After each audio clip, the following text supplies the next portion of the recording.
श्री स्वामी समर्थ. सकाळी उठलं की घरामध्ये किरकिरी, एकाची निंदा दुसऱ्यांवर, एकांचा राग तिसऱ्यांवर. हे सर्व करायला मात्र आजच्या जमान्यामध्ये टाईम आणि वेळ असतो. हेच का आपली जिंदगी? हेच जिंदगी जिण्याचा आपला तरीका आहे का? ईश्वर सेवा करा. ईश्वर सेवा केली तर तुमचं मन ईश्वर सेवामध्ये प्रसन्न राहते आणि आपल्या घरामध्ये सुख समृद्धी शांती राहते. ईश्वराची सेवा केली तर तुम्हाला यांचं फळ कोणत्यातरी रूपानं जरूर मिळतं. आज आपलं शरीर काम करत आहे, उद्या चालून आपले हातपाय चालत नाही.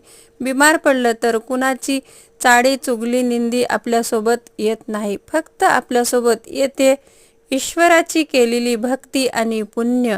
शॉर्ट्स आवडल्यास नक्कीच माझ्या चॅनलला लाईक शेअर सबस्क्राईब करा. श्री स्वामी समर्थ.